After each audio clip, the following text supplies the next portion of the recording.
안녕하세요.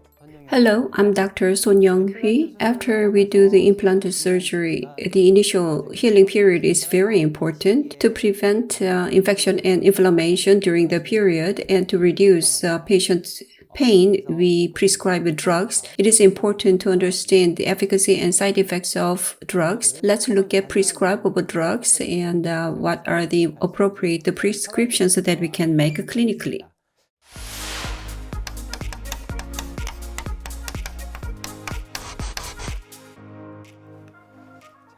Today, I'm going to talk about first how we can prescribe drugs safely. And we prescribe a lot the antibiotics and anti-inflammatory drugs. Lastly, we will look at the side effects and the drug adverse effects after dosing, how to manage them. When we examine patients in our office, conservative procedure and invasive operation need to be done at the same time. Various drugs are prescribed for the procedures depending on the purposes of the prescription. And we can classify like following: pre-op patient management and post-op patient management. Apart from that, we also prescribe drugs to manage patient pain and discomfort.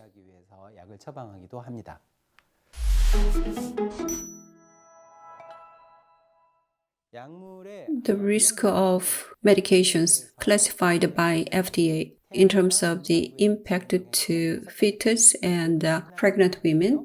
A is the most safe one, and most drugs we prescribe would fall into B, C, or D. And if the drug is B, but if it is used for a long time, then it can fall into class D.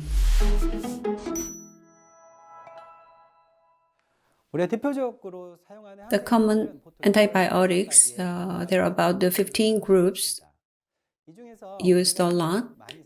Let's have a look at each of them. The most frequently used antibiotics is the amoxicillin. It is better in terms of the absorption than ampicillin. The standard prophylactic antibiotics is amoxicillin. The dose is 250 to 500 milligrams, 3 times a day. The disadvantage is that it is not effective for beta-lactamase producing bacteria. Many drug-resistant bacteria, the side effects are diarrhea and nausea, and it reduces the efficacy of oral contraceptive, anticoagulant, or antihypertensive drugs, but most antibiotics reduce efficacy of those drugs. To have a resistance to beta-lactamase producing bacteria, augmentin is available. Augmentin is the antibiotics combining amoxicillin and clavulanate. There are 3 doses: 187.5, 375, and 625 milligrams. For adults and 12 years old or older, 40 kilogram or higher adult dose is used. That is amoxicillin 250 milligrams per dose. So amoxicillin 250 plus clavulanate 225, therefore 375 milligrams 3 times a day, every 8 hours. The augmentin will be less effective when exposed to air, so it should not be exposed to air. In dentistry, for infection, amoxicillin is used 250 per dose 3 times a day for 5 days. The similar effect is achieved with the Unecin. It is a combination of ampicillin and sulbactam. Instead of amoxicillin, ampicillin. Instead of clavulanate, sulbactam is used. The next most used one is cephalosporin. There are generations, usually generation 1, 2, and 3. What we use are generation 1 and 2. Cephalosporin is the representative drug in the first generation. It is stable to penicillinase and beta-lactamase and also has a similar effect as augmentin. Depending on severity, 250 mg to 500 mg can be administered 2 to 4 times a day. The main second-generation cephalosporin drug is the Cefaclor. As you go up the cephalosporin generation, it is effective from gram-positive to gram-negative. Resistance to beta-lactamase increases as you go up the generation. However, in early oral infection, gram-positive is dominant. At early stage of inflammation or infection, it is not good to use cephalosporin right away. At the beginning, you need to use amoxicillin. After abscess is formed, cephalosporin needs to be used to be more effective. As for the Cefaclor, for adults, 250 mg is administered 3 times a day or 375 mg twice a day. As you can see, the absorption rate in the body is not affected by food intake, so it's easy to use and it can be used for patients with renal failure. As for children and elderly, it is very safe. So it is sold a lot in the syrup form. For children, you can memorize like this. You can calculate like per day 20 mg per kilogram and administer it like 3 times a day. The maximum daily dose is 1 gram. On antibiotics used a lot by dentists. Metronidazole and spiramycin are combined in Rhodozil, which is used only by dentists, not by medical doctors. Rhodozil is a combination of metronidazole 125 mg and spiramycin 750 KIU. This antibiotics has antimicrobial effect for all aerobic gram-positive, anaerobic gram-positive, and gram-negative. So it has antimicrobial effect in many areas, but that is not always good. The side effect of the drug is it increases the blood concentration of anticoagulants. So you need to reduce the anticoagulant dose or stop the antibiotics and switch to another drug. Next, quinolone family. For patients allergic to penicillin, it is a drug of choice. The half-life is long and you can prescribe once or twice a day. Next, roxithromycin. It is in macrolide family, so this can be an alternative prescription for patients with penicillin allergy. Especially, the roxithromycin does not have a contraindication of age or pregnancy. It can be safely prescribed for 150 mg dosage. It can be prescribed even as twice a day. Lastly, tetracycline. It has not been used to manage the infection for a long time, but after periodontic treatment, especially after curettage, it is prescribed. Dentistar or Dentaclean are mainly prescribed. The drugs don't have treatment dosage. For doxycycline, the standard dosage is 200 mg per day. The low-dose tetracycline, Dentistar or Dentaclean are prescribed 40 mg per day. Each pill has 20 mg. So during or after period treatment, they can be prescribed for 4 weeks under the National Health Insurance. However, the FDA safety category is D. You need to be careful for pregnant women or childbearing age patient. This is the antibiotics regimen for a dental procedure for prophylactic purpose. This guideline is from the American Heart Association. This is to administer antibiotics before a dental procedure. Of course, this is a guideline to prevent infective endocarditis. However, clinically, it is desirable to follow this guideline. According to this guideline, 30 to 60 minutes before surgery, amoxicillin 2 grams administration is recommended, just one time. For a patient allergic to amoxicillin, other drugs like cephalexin, clindamycin, erythromycin, or clarithromycin can be prescribed. Second, for therapeutic purpose, when infection occurs, this antibiotics selection guideline can be used. Various papers are summarized here. In most papers, in most oral infection, Streptococcus is dominant. And this is the antibiotic sensitivity to Streptococcus. The high sensitivity is in the first group, vancomycin, teicoplatin, chloramphenicol, ofloxacin, amifenem, and erythromycin. However, most of the antibiotics are not appropriate to use clinically. So clinically usable ones are ofloxacin and erythromycin in the quinolone family, and antibiotics with the intermediate sensitivity are ampicillin and sulbactam, clindamycin, ciprofloxacin, cefotaxime are the third generation cephalosporin. These antibiotics have intermediate sensitivity.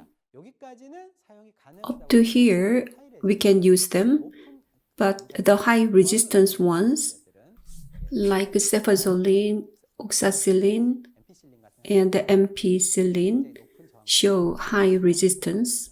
Therefore, for oral infection, antibiotics with high resistance should be avoided. We need to use a high sensitivity or intermediate sensitivity antibiotics. And secondly, most infection shows in the form of abscess or cellulites. Before abscess is formed in the cellulite stage, aerobes are dominant. Therefore, penicillin family is much more effective. Once abscess is formed, aerobes are replaced by anaerobic bacteria. Thus, to prescribe antibiotics for abscess at early age, amoxicillin is desirable to be prescribed. After pus is formed, the drug needs to be changed to the second or higher generation cephalosporin like macrolide or quinolone to control the patient's infection. NSAIDs stands for non-steroidal anti-inflammatory drugs.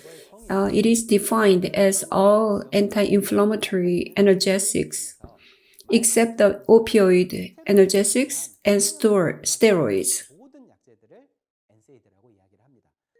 If you look at the drugs briefly, ibuprofen is used most widely. FDA classification of B, D are indicated. Originally it's B, safe drug, but it is a D category when it is used for a long time.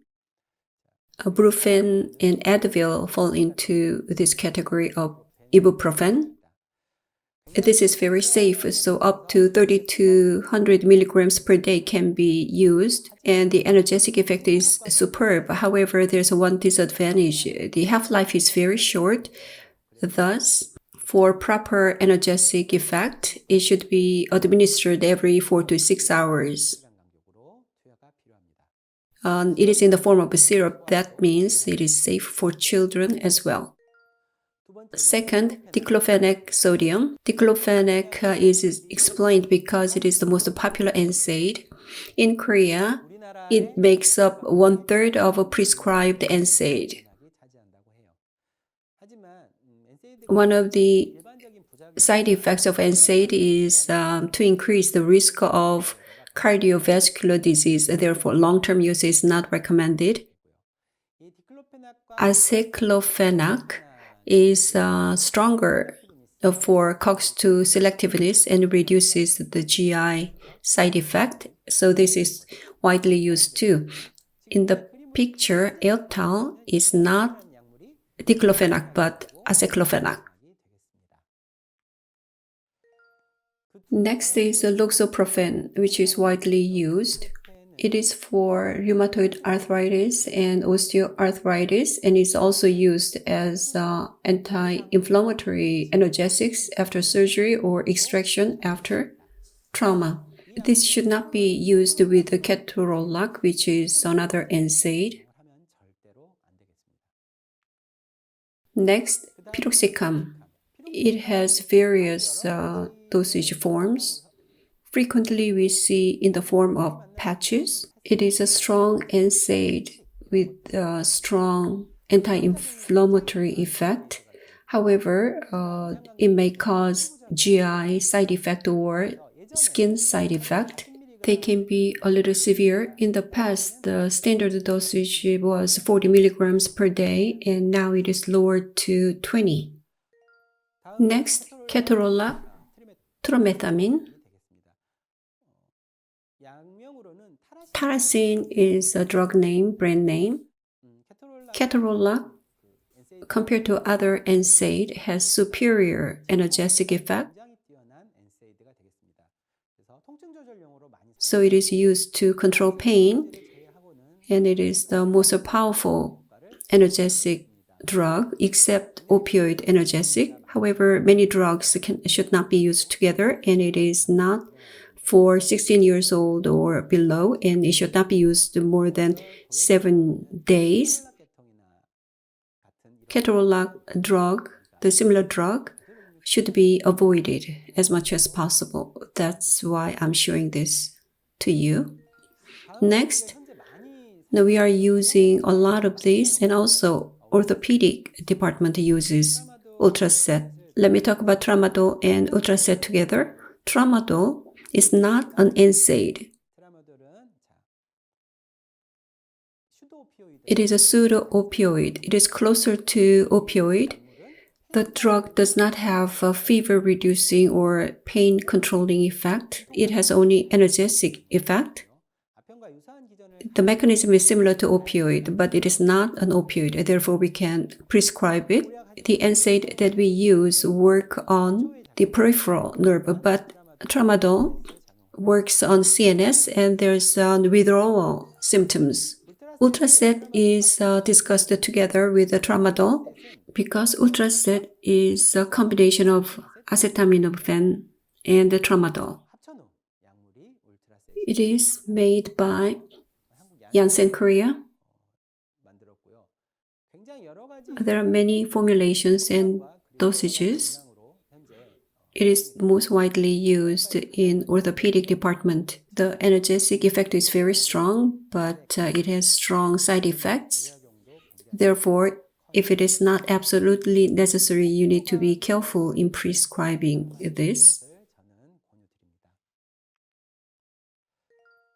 Next, acetaminophen as a single agent. It is called Tylenol or paracetamol. It doesn't have anti-inflammatory effect. It is not an NSAID. Very safe product, but liver toxicity can develop if it is used excessively. 3 grams is the maximum allowance per day for adults. The patent is expired, therefore 23 to 2,500 generic drugs are available in Korea.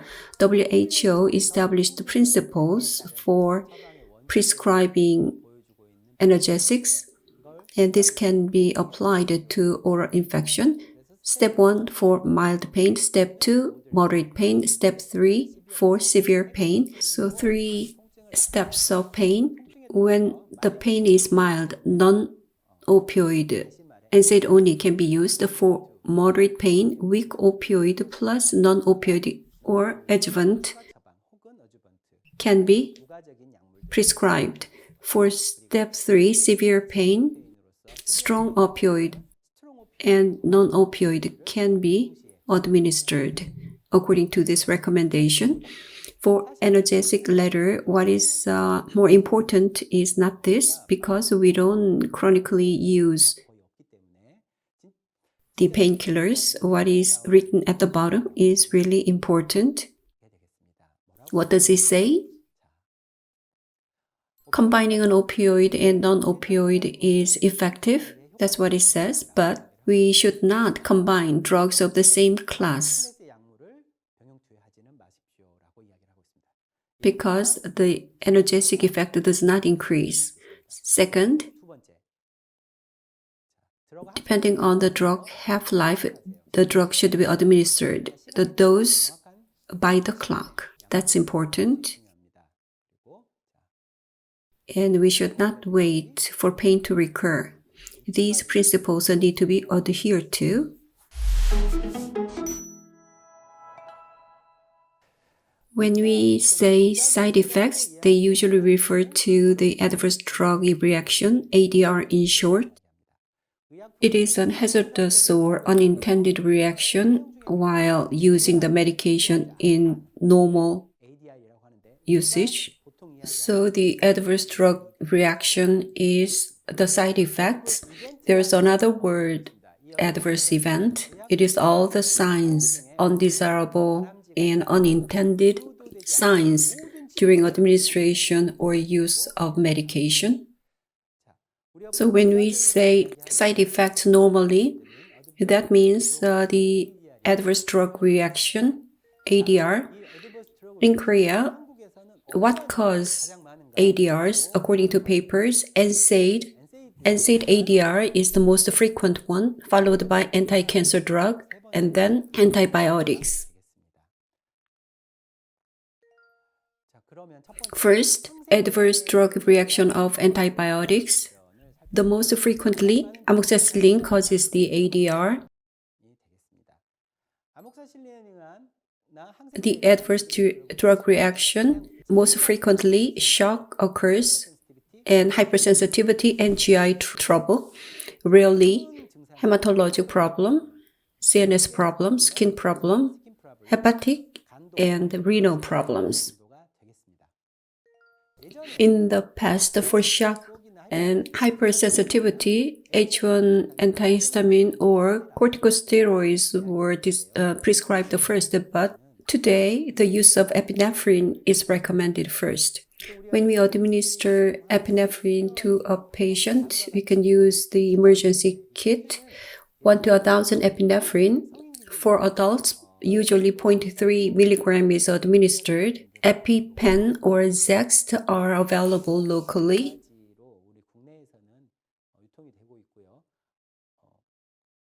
And they can keep that at home after getting the prescription from hospital. The expiry date is usually very short. After the expiry date, they should throw this out. Still, it's better for them to keep one at home.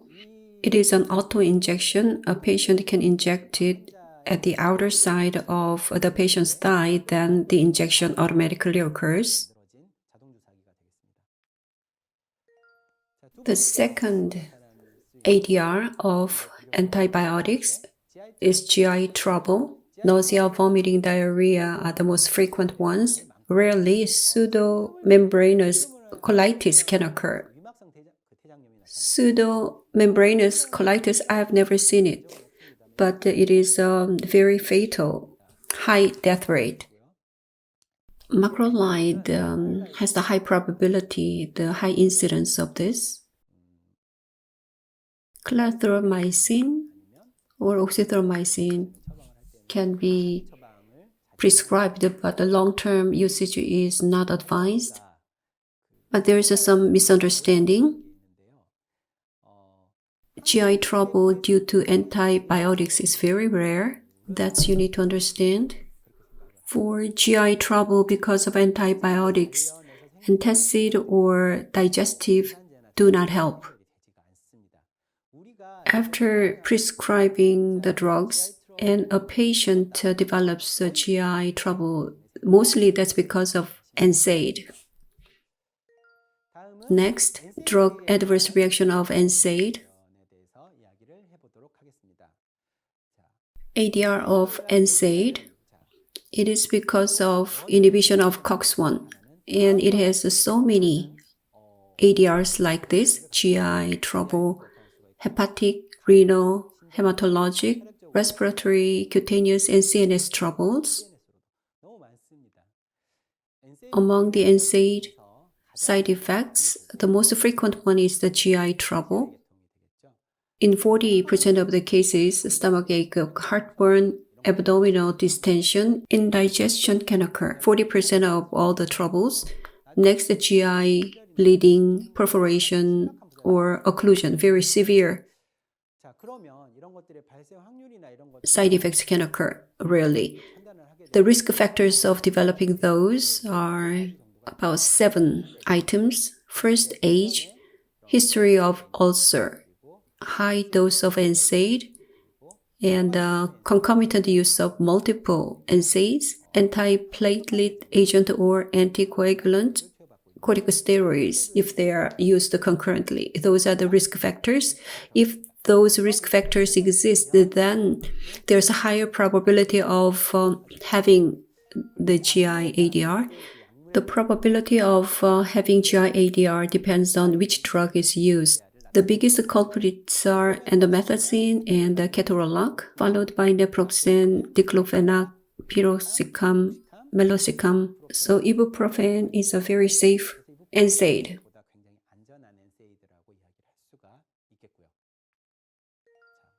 When GI trouble occurs in a patient, can we suspend the use of NSAID? It depends on whether it can be suspended or not. If it is yes, proton pump inhibitor, H2 antihistamine, or misoprostol can be prescribed. If it cannot be suspended, PPI or misoprostol can be administered with the NSAID. Here, H2 antihistamine is not included because H2 antihistamine includes cimetidine or ranitidine. These drugs need high dosage, so for GI trouble case, NSAID should not be used with that drug.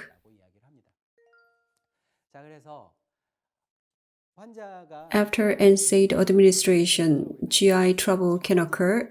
To manage that, first we need to suspend the administration of the drug. If that cannot be done, patients are classified into 3 risk groups. For high risk group, NSAID should be stopped or COX-2 inhibitor should be used, and misoprostol or PPI can be concomitantly used. For moderate risk, NSAID is not stopped. It should be changed to COX-2 inhibitor or NSAID plus misoprostol or PPI. For low risk, no prevention. Misoprostol, PPI have been mentioned. In terms of the efficacy, PPI is the best, and then misoprostol and H2 antihistamine. Misoprostol is a prostaglandin analog, and when it is used repeatedly, GI trouble can occur. So rather than using misoprostol, PPI needs to be used. Omeprazole or esomeprazole are PPIs. H2 antihistamine is a gastric acid secretion inhibitor, but the standard dosage is not good enough. Therefore, 2-fold dosage needs to be used. PPI blocks gastric acid secretion and is the most effective one. However, if it is used for a long time, there's a risk of CDI. Other than these drugs, COX-2 selective inhibitor, which hardly blocks COX-1, can be prescribed for long-term use or GI trouble.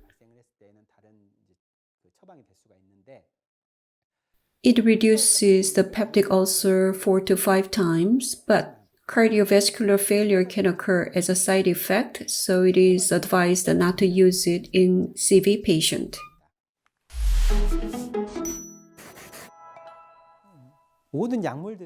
All drugs have side effects in addition to the desirable main effects. Unexpected side effects can occur. So when we use drugs as described in this diagram, we need to use the lowest effective dose for the shortest period of time. So up to now, I have given you how to manage a patient after implant surgery, and when infection occurs, how to manage the infection. I hope this lecture has been helpful to you. Thank you. 때 조금이나마 도움이 되셨으면 감사하겠습니다. 이상입니다.